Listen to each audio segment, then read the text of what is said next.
And welcome back to the channel. This is Thomas Goes Nostalgic, and on this episode, we're going to do a retrospective of Batman Returns Kenner action figures and do a retro unboxing.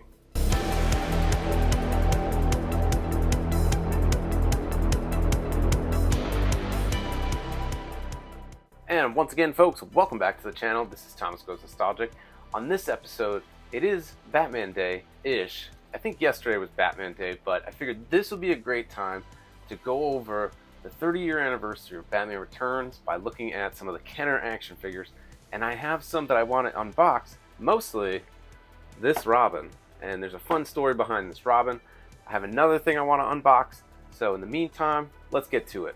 So in the early to mid 80s, Kenner had the original license to make DC action figures. They were called the Superpowers line. They had an assortment of villains and good guys, and it was a really cool line. They had some weird action features, but they didn't hold on to the license. Eventually, the license went over to Toy Biz. So when Toy Biz took the license, they called it DC Comics Superheroes. And again, it had a cool assortment of heroes and villains. I definitely had a few of these. I had Lex Luthor for sure. I had Robin with the karate chop action, and I think I had the multicolored weird penguin. But it was a pretty cool toy line. But since Toy Biz had the license, they also made the figures for the first Batman movie in 1989. And these were an assortment of 3 action figures. It had Joker, it had Batman, and it had the Goon, Bob.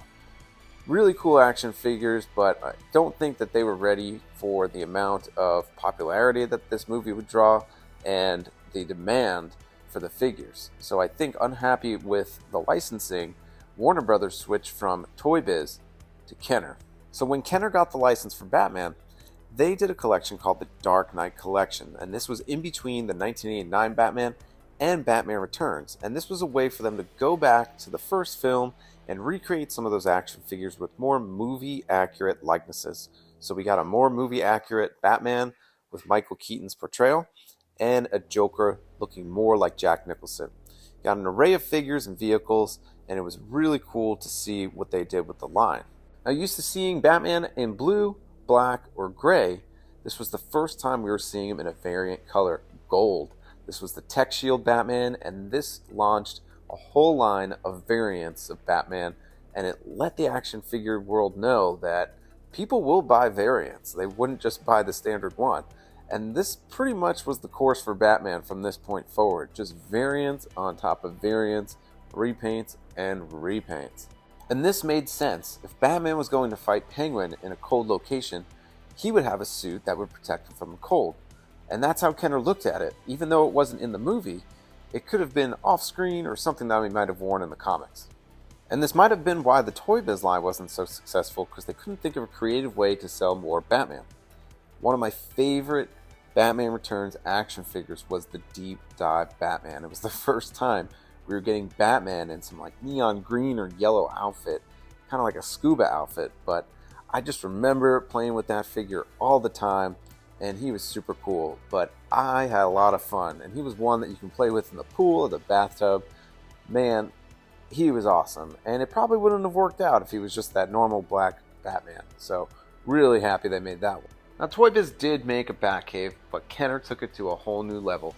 They made a fold-up modular playset that was part Wayne Manor, part Villain's Lair, and part Batcave. It had breakaway windows and doors. It even had a trap bridge. This thing was awesome. It had so many play features, so much playability. I have amazing memories playing with this playset. So I thought it'd be fun to go back and look at some of these Kenner Batman that I have. Now I have a mixture of Toy Biz and Kenner. I wasn't sure what I still had. I thought I had the original Toy Biz Joker, but the only thing that I have left is his hat. I still have Bob, believe it or not. I'm missing his hat and his knife, and I believe his leg is just stuck in that position. I don't think I could fix that, but pretty cool to still have that to hold on to. I do have the original Bat Cycle from the Toy Biz line. It's missing the little pop-up wings that it has, and I do have one half of the Joker Cycle / sidecar. I'm missing the sidecar from long ago, but I always loved this design with the Joker's face on it, so pretty awesome. And one more figure from the old Toy Biz line was this Robin. This was really my only Robin action figure, probably up until Batman Forever. So those figures left a little to be desired, but this was pretty much my go-to. He actually fit on the Toy Biz Batcycle. I lost his cape long ago, so he used to have a yellow cape. It was flat at the bottom, but this figure says 1983, so pretty old. But this was my definitive Robin for the longest time, and I just absolutely loved him. And here is what's left of my childhood Batmans, which is still a lot that I still have these. You know, your classic black Batman. I felt like the dark blue one got a lot of play when I was a kid. That one just really always caught my eye. And of course, that Deep Dive Batman, which I still have mine and my brother's in my collection. But I got a lot of play out of these action figures, even though I feel like after a while it did feel like they were I kind of knew as a kid these were the same action figure over and over again, but they were still fun, and I guess it just depended on the flavor of the week of which one I wanted to play with. Now, getting into some of the Batman Returns villains, I did have this Penguin, which was a repaint of a previous Penguin, and this Catwoman. So we'll start with the Penguin first. He was a little disappointing, definitely didn't resemble Danny DeVito, but they really did nail it with this Catwoman. It had the stitching all over the body. You know, maybe the face was a little generic, but I thought this figure was awesome.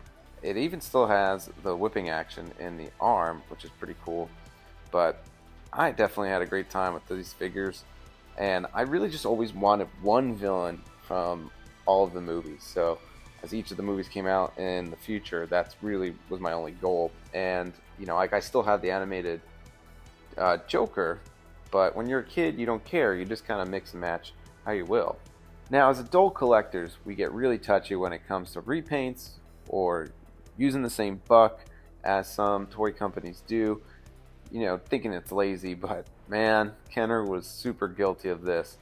They must have used the mold for this playset at least 4 or 5 times. So Batman Returns, Batman Forever, Batman and Robin, and for the animated series. So they definitely got their money's worth out of this mold, but at least this was a pretty awesome playset.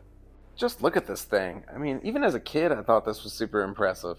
Having Wayne Manor on the front, then you have that middle section, which was kind of like a parking garage. I lost the piece that was kind of dividing it, but you'd park the Batmobile there, and then you had the Batcave. This thing was just so awesome, and then we'll flip it over and see what that looks like, but we'll focus on the front half for now. And just looking at the front of this playset, you have Wayne Manor. Now, it had pretty cool doorways, had those breakaway windows, even says Wayne Manor above the doorway, but pretty awesome. And like I said, that middle section, that's where you park your Batmobile, and I believe it was like a flap, but it did have a door too, where if you wanted the action figures to walk through, it was pretty cool. But I'm sure if you had this growing up, probably your favorite part of this playset was the Batcave. Many reasons, but this thing was super cool.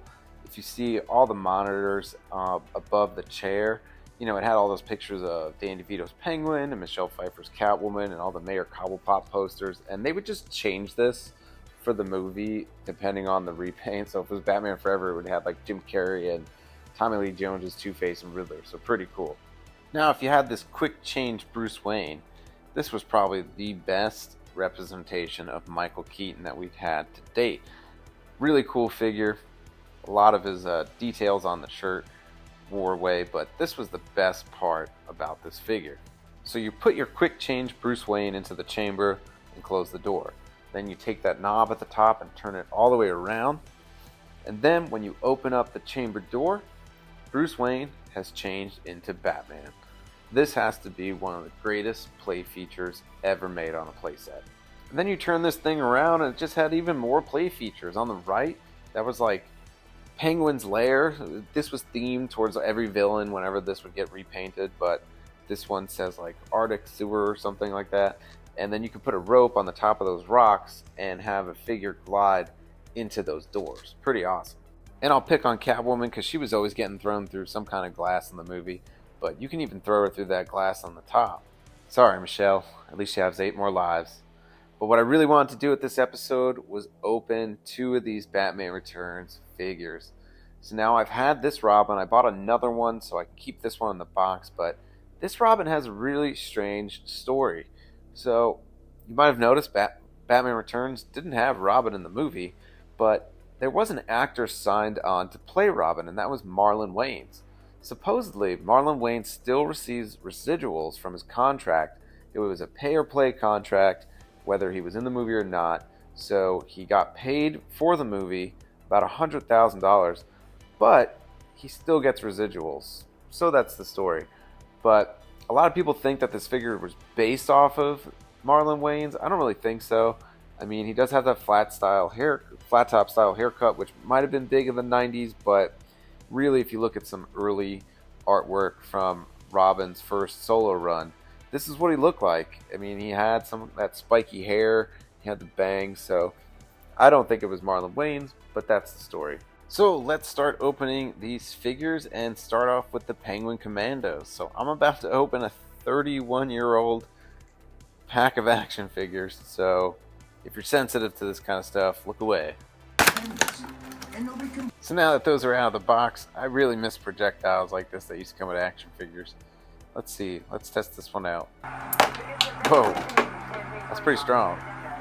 Now, I vaguely remember as a kid going to like an aquarium gift shop and getting some penguins there and then using those penguins in a Batman display. Probably not what they were meant for, but I didn't even know these existed. But 5 points of articulation on each. You can move their wings, their feet, and their head. And then these backpacks go on and you can put the little visor over their head for like sonar or something. But these things are pretty awesome. I think now as adult collectors we want more like accuracy from the movies or comics, but I do miss play features, and just having these things that just clip onto the back of a figure was super cool, and getting them posed next to each other, these probably were an early time army builder without even thinking about it, but these are pretty awesome. And now it's time to open the Robin I always wish I had, but the package, the bubble's pretty yellowed, so I won't feel too bad about opening it. And like I said, this was my definitive Robin, but if I had this one growing up, this would have been my definitive Robin for my Batman display. So let's get him open. And this is exactly what I'd want my 90s Robin to look like. I mean, he has that black and yellow cape. He has the rivets on the side of his arms and his gloves. And he also has that belt that's very uniquely shaped for that Robin at the time. And of course that R. That R was first introduced with this style of Robin. You can see he still has that flap top head. But again, I don't think that's the look they meant to go. I think they meant to go for more of like a spiky hair. It comes with this grappling hook that was very familiar with those figures back in the 90s. It was always cool when you can shoot one of these off and it would actually catch on to something. And it clips onto his backpack, but he just kind of falls down. Well folks, I hope you enjoyed watching this retrospective, gave you some brief history of Kenner and the Batman Returns action figures, and hopefully you learned something new about Robin. But I had a great time pulling out one of my only playsets that I have left from when I was a kid, so hope it didn't hurt watching me open over 30-year-old action figures for those of you mint on card collectors. And I hope you like this retrospective, folks. If you like this content, hit like, hit subscribe, and ring that bell so you get notifications of when I post my next episode. Until then, we'll catch you next time.